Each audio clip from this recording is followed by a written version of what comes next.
Então voltei correndo para casa, encontrei uma espada e saí com ela acima da cabeça, estilo samurai.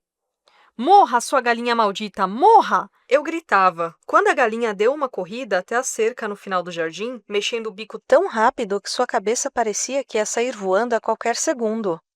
Eu estava quase conseguindo pegá-la quando a porta da frente da casa vizinha se abriu. A senhora Armstrong, acho que esse era o nome dela, veio correndo com uma enxada nas mãos. Ela estava acostumada com todas as loucuras que aconteciam em Bulrush Cottage, mas dessa vez acho que não podia acreditar. Com o galinheiro pegando fogo e as balas explodindo a cada minuto. Parecia uma cena de filme de Segunda Guerra Mundial. Bang, bang, bang, bang, bang. No começo, eu nem anotei. Estava muito ocupado perseguindo a galinha, que conseguiu passar por baixo da cerca e correu para o jardim da senhora Armstrong, passando pelo portão dela e correndo por Butt Lane, na direção do pub. Aí eu levantei a cabeça e nossos olhares se encontraram. Eu devia ser uma visão absurda, parado ali de roupão, com um olhar de louco no rosto, sujo de sangue, segurando uma espada com meu jardim em chamas atrás de mim. Ah, boa noite, Sr. Osborne, ela falou. Vejo que voltou dos Estados Unidos. Ficamos em silêncio por muito tempo. Mais balas explodiram atrás de mim. Não sabia o que dizer, por isso só assenti. Relaxante, não é? Ela perguntou. Eu não era o único que estava ficando doido com o estresse da banda implodindo. Lembro que uma vez Geezer me ligou e disse: Olha, Ozzy, estou de saco cheio de fazer turnês só para pagar os advogados. Antes de sair para a estrada de novo, quero saber quanto vamos ganhar. E eu respondi: Sabe o que, Geezer? Você está certo. Vamos convocar uma reunião. E fizemos uma reunião e eu fui o primeiro a falar. Olha, caras, disse. Acho que é uma loucura fazermos shows para pagar os advogados. O que você acha, Geezer? Geezer deu de ombros e disse: Sei lá. Foi isso. Eu não aguentava mais. Nada mais fazia sentido. Nenhum de nós estava se divertindo mais. Passávamos mais tempo em reuniões com advogados do que compondo. Estávamos exaustos de fazer turnês pelo mundo sem parar nos últimos 6 anos, e doidos de tanta bebida e droga. A gota final foi uma reunião com Colin Newman, nosso contador, na qual ele nos contou que, se não acertássemos nossos impostos logo, seríamos presos. Naqueles dias, a taxa de impostos para pessoas como nós era tipo 80% no Reino Unido e 70% nos Estados Unidos. Então, dava para imaginar quanto dinheiro devíamos. E depois dos impostos, ainda tínhamos nossas despesas para pagar. Estávamos falidos, basicamente, aniquilados. Geezer podia não ter coragem para falar na frente dos outros, mas estava certo. Não havia motivo para ser uma banda de rock se só nos preocupávamos com dinheiro e ordens judiciais o tempo todo. Então, um dia, eu saí de um ensaio e não voltei mais. Aí recebi uma ligação do Norman, o marido da minha irmã Jean. Ele é um cara muito legal, de muitas formas, o irmão mais velho que nunca tive, mas sempre que ele ligava, significava que algo ruim estava acontecendo com a família. Dessa vez não foi por outro motivo. É o seu pai, disse Norman. Você deveria ir lá para vê-lo. O que aconteceu? Ele não está bem, John. Pode ser que não passe dessa noite. Eu imediatamente me senti mal e vazio. Perder meu pai ou minha mãe sempre foi meu pior medo, desde que eu era criança, quando eu subia na cama do meu pai e o chacoalhava porque achava que não estava respirando. Agora o medo estava se tornando realidade. Eu sabia que meu pai estava doente, mas não tinha pensado que estava à beira da morte. Quando me recuperei, entrei no carro e fui vê-lo. Toda a minha família já estava ao redor da cama dele, incluindo minha mãe, que estava completamente devastada. Meu pai tinha câncer, foi o que descobrimos. Estava fora de controle, porque tinha se recusado a ver um médico até o momento em que tiveram de carregá-lo numa ambulância. Ele tinha parado de trabalhar uns meses antes. Tinha 64 anos e ofereceram um acordo de aposentadoria. Vou ter algum tempo para arrumar o jardim agora, ele tinha me contado, e foi o que fez. Mas assim que terminou de arrumar o jardim, ele morreu. Estava com muito medo de vê-lo, para dizer a verdade, porque sabia o que esperar. O irmão mais novo do meu pai tinha morrido no ano anterior de câncer no fígado. Eu o visitei no hospital e tinha ficado muito chocado, tanto que tinha até chorado. Ele não se parecia nem um pouco com o cara que tinha conhecido. Não parecia nem um ser humano. Quando fui ao hospital dessa vez, meu pai tinha acabado de passar por uma cirurgia e estava bem. Parecia estar tranquilo e até conseguiu sorrir. Eles estavam dando alguma droga pesada, imaginei. Apesar de que, como minhas tias costumavam dizer, Deus sempre dá um dia bom antes de morrermos. Conversamos um pouco. O mais engraçado é que, quando eu era mais novo, meu pai nunca costumava dizer coisas como tome cuidado com cigarros ou pare de beber o tempo todo, mas naquele dia ele me falou: resolva esse problema com a bebida, John. Está bebendo demais e pare de tomar as pílulas para dormir. Eu saí do Black Sabbath, falei. Eles estão acabados então, ele disse, e dormiu. No dia seguinte começou a piorar. Uma das piores coisas foi ver minha mãe tão mal. Nos hospitais da época, quanto mais doente, mais distante eles o colocavam dos outros pacientes. No final do dia, meu pai tinha sido colocado nesse quartinho de canto, com esfregões, baldes e produtos de limpeza por todos os cantos. Tinham colocado bandagens em suas mãos, como se fosse um boxeador, e tinham amarrado as mãos nas grades da cama porque ele ficava arrancando o tubo de medicação intravenosa. Isso me deixou muito bravo vê-lo assim. O homem que eu adorava, o homem que me ensinou que, mesmo sem uma boa educação, ainda dá para ter boas maneiras. Pelo menos ele estava com todos os tipos de drogas, assim não sentia muita dor. Quando me viu, sorriu, levantou os polegares no meio das bandagens e disse: anfetamina. Era a única droga que ele sabia o nome. Aí falou: tire esses canos de merda de mim, John. Estão me machucando. Ele morreu às 23 horas e 20 minutos de 20 de janeiro de 1978, no mesmo hospital, na mesma data, na mesma hora em que Jess tinha nascido, 6 anos antes. Aquela coincidência ainda me espanta até hoje.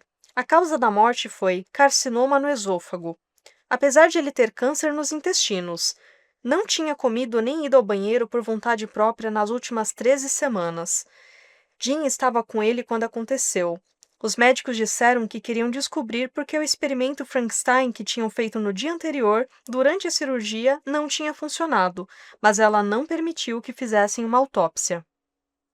Eu estava a caminho da casa do Bill, ouvindo Baker Street, de Gary Rafferty, no momento em que ele morreu. Assim que estacionei o carro na entrada de Bill, ele estava parado ali, com um olhar triste. Alguém quer falar no telefone com você, Ozzy, falou. Era Norman, me avisando. Até o dia de hoje, sempre que Baker Street toca no rádio, eu ouço a voz de Norman e sinto uma tristeza intensa. O funeral aconteceu uma semana depois e ele foi cremado. Eu realmente odeio como as cerimônias fúnebres tradicionais inglesas são organizadas. Você está começando a superar o choque da morte. Aí precisa passar por tudo de novo. Os judeus têm uma ideia muito melhor. Quando alguém morre, você o enterra o mais rápido possível. Pelo menos dessa forma, tira aquilo do seu sistema de forma mais rápida. A única maneira de aguentar o enterro do meu pai foi ficando bêbado. Eu acordei aquela manhã e comecei a beber uísque. E continuei o dia todo. Quando trouxeram o caixão para a casa em que meus pais viviam, eu já estava a meio caminho para outro planeta. O caixão estava lacrado, mas por alguma razão estúpida, decidi que queria ver meu pai de novo, uma última vez. Então pedi para um cara da funerária abrir o caixão. Foi uma péssima ideia. No final, todos quisemos dar uma última olhada, mas ele já estava morto há uma semana, então, assim que olhei no caixão, eu me arrependi. Os caras da funerária tinham colocado maquiagem e ele parecia um maldito palhaço. Não era como eu queria lembrar do meu pai. Mas agora essa é a imagem que surge na minha mente. Eu preferia lembrar dele preso à cama do hospital, sorrindo, levantando os polegares e dizendo anfetamina. Aí acompanhamos o caixão. Minhas irmãs e minha mãe começaram a chorar como animais selvagens, o que me deixou completamente louco. Não tinha experimentado algo assim antes. Há muitos ensinamentos sobre como viver na Inglaterra, mas não ensinam nada sobre a morte. Não há nenhum livro dizendo o que se deve fazer quando sua mãe ou seu pai morrem. É tipo, você está sozinha agora, baby. Se existe algo que resume meu pai, é o banheiro dentro de casa que ele construiu na Lodge Road 14, para que não tivéssemos mais de usar uma banheira de lata em frente à lareira. Ele contratou um profissional para fazer a maior parte do trabalho, mas só umas semanas depois de ter terminado, começou a aparecer umidade na parede. Então meu pai foi até uma loja, comprou o que precisava e refez o reboco da parede sozinho, mas a umidade voltou. E meu pai refez o reboco, mas ela continuou reaparecendo. Nesse ponto, ele estava numa missão, e era impossível parar meu pai quando ele estava numa missão. Criou todos os tipos mais loucos de misturas para colocar na parede e acabar com a umidade. Essa cruzada anti-umidade nunca terminou. Aí, finalmente, depois de uns anos, ele conseguiu o impermeabilizador industrial potente da GEC. Passou por toda a parede, rebocou por cima da parte úmida, comprou uns azulejos amarelos e brancos e colocou por cima. Isso deve resolver, lembro que ele falou. Eu tinha esquecido tudo isso. Só lembrei quando voltei a casa para fazer um documentário para a BBC. Naquela época havia uma família paquistanesa morando ali, e todas as paredes estavam pintadas de branco. Era estranho ver o lugar assim, mas eu entrei no banheiro e na parede estavam os azulejos do meu pai, como no dia em que foram colocados. Eu só pensei, ele conseguiu no final. Não tirei o sorriso do rosto durante todo o resto do dia. Sinto muita saudade do meu pai até hoje. Gostaria de poder me sentar e ter uma boa conversa de homem para homem sobre todas as coisas que nunca soube como perguntar quando era criança, ou estava muito bêbado, ou agindo como uma estrela do rock quando tinha 20 anos. Mas acho que assim é a vida, não? Tivemos outra deprimente reunião sobre dinheiro e advogados, e não consegui aguentar mais nada. Então saí do estúdio e voltei para Burroughs Cottage, no Mercedes de Thelma. Eu estava doido, claro. E aí, como um estúpido, comecei a atacar a banda através da imprensa, o que não foi correto. Mas sabem, quando uma banda se separa, é como o fim de um casamento. Por um tempo, tudo o que você quer é ferir o outro. O cara que eles encontraram para me substituir também era de Birmingham, chamava-se Dave Walker. Um cara que eu admirei por muito tempo, na verdade. Ele tocou com Savoy Brown e Fleetwood Mac por um tempo. Mas, por alguma razão, as coisas não deram certo com Dave. Então, quando eu voltei, algumas semanas depois, tudo estava normal de novo, pelo menos na superfície. Ninguém realmente falou sobre o que aconteceu. Eu só apareci no estúdio um dia, acho que Bill tinha tentado acalmar tudo por telefone, e foi o fim da briga. Mas era óbvio que as coisas tinham mudado, principalmente entre mim e Tony. Não acho que ninguém estava realmente adorando fazer aquilo. Assim que voltei, retomamos o que estávamos fazendo no disco, que decidimos chamar de Never Say Die. Na época, estávamos começando a resolver os problemas financeiros, graças a Colin Newman, que nos aconselhou a fazer o disco como anistiados de impostos em outro país, para evitar o pagamento de 80% do nosso dinheiro para o governo trabalhista. Escolhemos o Canadá, apesar de ser janeiro e estar tão frio que não daria nem para sair ao ar livre sem congelar o saco. Mesmo assim, reservamos o Sounds Interchange Studios e voamos para Toronto. Mesmo a 5.000 quilômetros da Inglaterra, os velhos problemas logo voltaram a surgir. Por exemplo, eu passava todas as noites me embebedando muito num lugar chamado Gasworks, em frente ao prédio em que estava hospedado. Uma noite fui até lá, voltei, desmaiei e acordei 1 hora depois com uma incrível azia. Lembro de abrir os olhos e pensar: que merda! Estava tudo escuro, mas eu percebi um brilho vermelho na minha frente. Não tinha nem ideia de que era. Enquanto isso, a queimação piorava muito. Aí, de repente, percebi o que tinha acontecido. Eu dormira com um cigarro na mão. Eu estava queimando! Então pulei da cama, arranquei minhas roupas, enrolei-as com os lençóis, corri até o banheiro, joguei tudo na banheira. Abri a torneira de água fria e esperei a fumaça dissipasse. Quando terminei, o quarto estava com um cheiro horrível. Estava pelado como um estúpido. Meus lençóis estavam arruinados e sentia um frio maldito. Estava pensando, que merda vou fazer agora? Aí eu tive uma ideia. Arranquei as cortinas e usei-as como lençóis. Funcionou perfeitamente. Até que a empregada com cara de bunda chegou na manhã seguinte. Ela ficou louca. O que você fez no apartamento? Começou a gritar. Sai daqui, seu animal! As coisas não estavam muito melhores no estúdio. Quando mencionei, de passagem, que queria fazer um projeto solo paralelo, Tony gritou. Se você tem alguma música, Ozzy, deveria mostrar pra gente primeiro. Mas sempre que eu sugeria alguma coisa, ninguém dava a mínima. Eu falava, ei, o que vocês acham disso, então? E eles respondiam, não, é um lixo. Um dia, a Thelma ligou para o estúdio e disse que tinha acabado de perder o bebê que estava esperando. Então juntamos nossas coisas e voltamos para a Inglaterra. Mas voltar para casa não melhorou as coisas entre nós. No momento, Tony e eu simplesmente não nos falávamos mais. Não brigávamos. O oposto, na verdade. Só uma completa falta de comunicação. E durante as últimas sessões do disco na Inglaterra, eu simplesmente tinha desistido. Tony, Bill e Geezer decidiram que queriam tocar uma música chamada Breakout, com uma banda de jazz fazendo da da da da da. E eu só falei, foda-se, estou fora. É por isso que Bill cantou Swinging the Chain. A questão era que Breakout representava ir longe demais para mim. Com faixas como essa no disco, pensei, poderíamos nos chamar Slack Haddock, não Black Sabbath. A única coisa impressionante sobre aquela banda de jazz, até onde me lembro, era quanto eles bebiam. Era incrível. Se não gravássemos ao meio-dia, estávamos ferrados, porque os caras já estavam travados. Nota de rodapé. Trocadilho com as palavras Black Sabbath com conteúdo sexual, significando uma garota promíscua. Never Say Die foi muito mal nos Estados Unidos, o pior disco de todos, mas até que vendeu bem na Grã-Bretanha, onde chegou ao 12º posto nas paradas, e nos levou ao Top of the Pops. O que foi divertido, na verdade, porque conhecemos Bob Marley. Sempre vou me lembrar do momento em que ele saiu do camarim, estava perto do nosso, e literalmente não dava para ver a cabeça dele por causa da nuvem de fumaça de maconha. O cara estava fumando o maior baseado que eu já tinha visto. E, podem acreditar, eu já tinha visto alguns. Fiquei pensando, ele vai ter de cantar com playback. Ninguém consegue fazer um show ao vivo depois de fumar tanto. Mas não, ele tocou ao vivo, sem nenhum erro. Havia coisas boas acontecendo com Black Sabbath nessa época também. Por exemplo, depois de resolver o problema das nossas finanças, decidimos contratar Don Arden como nosso manager, principalmente porque tínhamos ficado impressionados com o que ele tinha feito com a Electric Light Orchestra.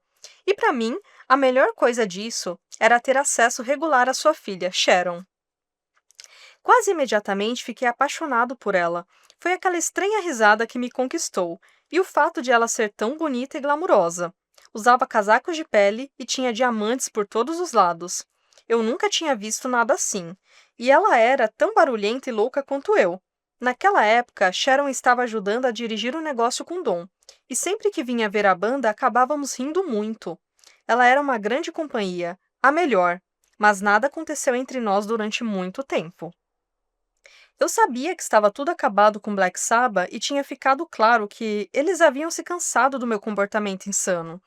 Uma das minhas últimas lembranças com a banda foi perder um show no Municipal Auditorium, em Nashville, durante nossa última turnê norte-americana. Tinha cheirado tanta coca com Bill enquanto viajávamos de um show para o outro, no motorhome dele, que fiquei 3 dias sem dormir. Parecia um morto-vivo. Parecia que alguém tinha injetado cafeína direto nos meus olhos.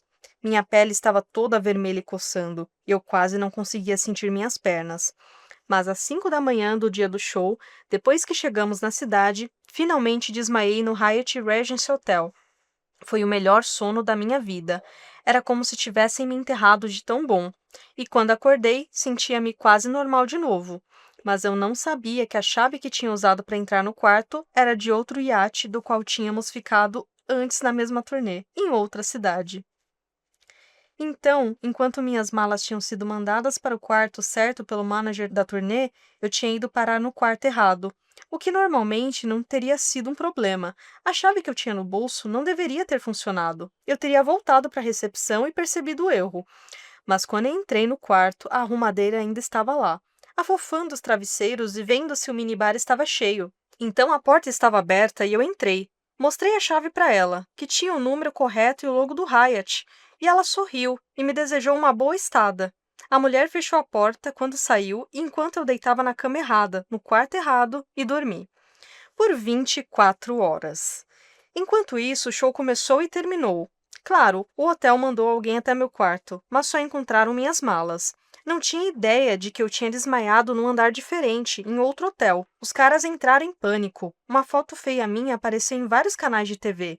Os policiais montaram uma unidade especial de pessoas desaparecidas. Os fãs começaram a planejar uma vigília. A companhia de seguros estava no telefone. Os outros lugares da turnê já estavam se preparando para cancelar os shows. A gravadora estava louca e Thelma achou que tinha ficado viúva. Aí, eu acordei. A primeira coisa que fiz foi ligar na recepção e perguntar que horas eram. 6 horas, disse a mulher. Perfeito, pensei. O show era às 8. Levantei da cama e comecei a procurar minha mala. Aí percebi que tudo parecia muito silencioso. Então liguei de novo para a recepção. Manhã ou tarde? Perguntei. Perdão? Você disse que são 6 horas. Da manhã ou da tarde? Oh, da manhã. Ah. Aí eu liguei para o quarto do manager da turnê. Sim, ele atendeu. Sou eu, o Ozzy, falei. Acho que pode ter havido um problema. Primeiro, silêncio. Depois, lágrimas. De raiva. Até hoje nunca tomei uma bronca como aquela. Foi Bill quem me contou que eu estava fora. Foi em 27 de abril de 1979, uma sexta-feira à tarde. Estávamos ensaiando em Auley e eu estava doido, mas isso era um normal. Era óbvio que Bill tinha sido mandado pelos outros, porque ele não era o tipo de cara que mandava alguém embora. Não consigo me lembrar exatamente do que ele me disse. Nunca conversamos sobre isso. Mas o resumo é que Tony achava que eu era um bêbado, cocainômano e uma perda de tempo para o resto da banda. Para ser honesto, parecia que ele estava finalmente se vingando por eu ter saído antes. E não foi uma surpresa completa. Eu sentia no estúdio que Tony estava tentando me encher ao fazer com que eu regravasse um monte de músicas, sendo que não havia nada errado com o primeiro take. Não deixei que isso afetasse minha amizade com Bill. Eu senti pena do cara, na verdade, porque sua mãe tinha acabado de morrer, e logo depois de ter me chutado para fora do Black Sabbath, seu pai morreu também. Quando eu fiquei sabendo, pensei, foda-se a guerra, ainda sou amigo dele, ainda somos os mesmos caras que viviam num GMC durante meses nos Estados Unidos. Então dirigi até Birmingham para vê-lo. Ele estava realmente muito triste, e eu me senti muito mal. Aí o enterro do pai dele se transformou numa piada. Estavam saindo com o caixão da igreja, quando perceberam que alguém que estava no enterro tinha roubado o carro do vigário. Ele se recusou a continuar enquanto o carro não reaparecesse, mas quando tinha roubado a porra do carro, não conseguiu destravar o volante, e acabou batendo no jardim. Imagine esse tipo de merda acontecendo enquanto você está tentando enterrar seu pai. Inacreditável. Mas eu estaria mentindo se dissesse que não me senti traído pelo que aconteceu com Black Sabbath. Não éramos uma banda artificial, cujos membros eram descartáveis. Éramos 4 caras da mesma cidade que tinham crescido juntos no mesmo bairro. Éramos como uma família, como irmãos. E me mandar embora por estar drogado era uma merda hipócrita. Estávamos todos loucos.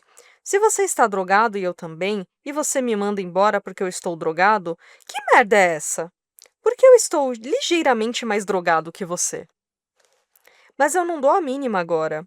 E acabou funcionando bem no final. Foi o chute na bunda que eu precisava e provavelmente eles se divertiram mais, gravando discos com um novo cantor. Não tenho nenhum problema com o cara que eles contrataram para me substituir, Ron James Dio, que antes estava no Rainbow. É um ótimo cantor. Mas ele e eu não somos a mesma pessoa. Então eu gostaria que tivessem chamado a banda de Black Sabbath 2. Isso é tudo. Parte 2. Recomeço. Capítulo 7. Des Moines. De repente, eu estava desempregado. E sem nenhuma perspectiva.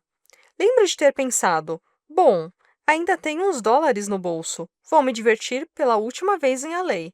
Aí voltei para a Inglaterra. Pensei honestamente que teria de vender Burrush Cottage e ir trabalhar numa construção civil ou algo assim. Eu estava resignado com o fato de que tudo tinha terminado. Nada daquilo tinha parecido real, na verdade. A primeira coisa que fiz foi me registrar num lugar chamado Le Parc Hotel, em West Hollywood, pago pela empresa de Don Arden, Jet Records.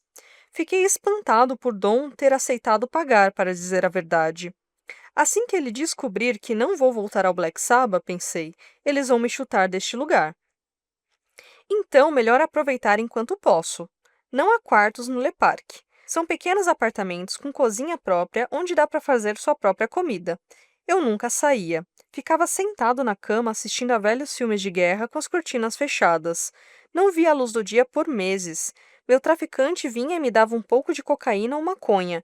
Eu pedia para Jill Turner, da Sunset Strip, entregar bebida e de vez em quando conseguia uma garota para transar. Apesar de não saber por que alguém iria querer transar comigo, não naqueles dias. Eu comia tanta pizza e bebia tanta cerveja que tinha peitos maiores do que o irmão mais velho do Jabba the Hutt. Fiquei muito tempo sem ver Thelma ou as crianças. Ligava para eles do telefone no meu quarto, mas sentia que eles estavam escapando das minhas mãos. O que me fazia sentir ainda mais deprimido. Passava mais tempo com Black Sabbath do que com minha família. Voltávamos de meses da estrada. Tínhamos umas férias de 3 semanas. Aí íamos direto para uma fazenda ou castelo, onde ficávamos voando até surgirem algumas canções novas. Fizemos isso durante uma década, até nossas vidas pessoais estarem arruinadas. O casamento de Bill acabou, o de Tony também e o de Geezer também. Mas eu não queria aceitar isso, porque significaria perder minha casa e meus filhos, e eu já tinha perdido meu pai e minha banda. Eu só queria que todos calassem a boca, que tudo desaparecesse. Então, me escondi no Le Parc e bebi. E bebi. E bebi. Aí um dia, um cara chamado Mark Nausif bateu na minha porta. Era baterista. Don Arden também era seu manager e ele tocou com todo mundo, de Velvet Underground a Tin Lizzy. Ele me falou que Sharon, de Jet Records, estava vindo para pegar algo. Ele estava em outro apartamento, mas que ele precisava ir embora da cidade por causa de um show. Aí me entregou um envelope. Você poderia fazer o favor de entregar isso para ela? Pediu. Falei para Sharon chamá-lo na recepção. Sem problema, disse. Assim que fechei a porta, peguei uma faca e abri o envelope. Dentro havia $500 em dinheiro. Não tenho ideia do que era e não me importava. Liguei para meu traficante e comprei $500 de cocaína. Algumas horas depois, Sharon apareceu e perguntou se eu tinha algo para ela. Não, acho que não, falei toda inocente. Tem certeza, Ozzy? Absoluta. Mas não era preciso ser um Einstein para descobrir o que tinha acontecido. Havia um enorme saco de coca na mesa, ao lado de um envelope rasgado onde estava escrito Sharon. Ela me deu uma bronca monumental quando viu aquilo, gritou e xingou, dizendo que eu era um desastre completo. Acho que não vou conseguir transar com ela, pensei. Mas ela voltou no dia seguinte e me encontrou deitado no meio de uma poça de mijo, fumando um baseado. Olha, ela falou, se você quiser voltar, nós queremos trabalhar com você. Por que alguém iria querer ser o meu manager? Perguntei. Não podia acreditar, realmente, mas era algo bom que alguém me quisesse, porque eu estava totalmente duro. Meus royalties do Black Sabbath eram inexistentes. Eu não tinha uma poupança e não tinha nenhuma fonte de renda. No começo, Don queria que eu começasse uma banda chamada Son of Saba, o que me pareceu uma ideia horrível. Aí eu queria que fizesse uma parceria com Gray Moore. Também não fiquei animado com isso, apesar de que eu e Sharon tínhamos ido a São Francisco com Gary e sua namorada uma vez, e nos divertimos muito. Eu realmente achei que estava com Sharon naquela viagem, para ser honesto com vocês, mas nada aconteceu. Ela só voltou para seu hotel no final da noite e me deixou babando em cima da minha cerveja. A pior ideia que Don Arden teve foi fazer turnês conjuntas, eu e o Sabá, um depois do outro. Eu perguntei a Sharon, isso é uma piada dele, não? Mas aí Sharon começou a controlar mais as coisas e decidimos que eu devia fazer um disco solo. Eu queria chamá-lo de Blizzard of Oz. E, pouco a pouco, as coisas começaram a funcionar. Nunca tinha conhecido alguém que conseguisse organizar as coisas como Sharon. Tudo que ela dizia que ia fazer, fazia. Ou pelo menos dizia. Veja, tentei ao máximo, mas não consegui. Como manager, você sempre sabia exatamente qual era a situação. Enquanto isso, o pai de Sharon só gritava e mandava, como se fosse o capitão de um barco. Então eu tentava ficar longe dele o máximo possível. Claro, antes de conseguir fazer um disco e sair numa turnê, eu precisava de uma banda. Mas nunca tinha realizado testes antes. E não tinha a mínima ideia de como ou por onde começar. Foi Sharon quem me ajudou, me levando para ver todos esses guitarristas jovens e iniciantes de LA. Mas eu não estava em bom estado para isso. Só encontrava um sofá num canto da sala e desmaiava. Foi aí que uma amiga, Dana Strum, que tinha feito o teste para ser minha baixista, me falou: Olha, Ozzy, tem um cara que você deveria ver. Ele toca com uma banda chamada Quiet Riot. É um cara bom. Então, uma noite, esse norte-americano magrinho veio até o Le Parc para se apresentar. A primeira coisa que eu pensei foi: ou ele é uma garota ou é gay. Tinha cabelo comprido e liso, uma voz profunda e estranha, e era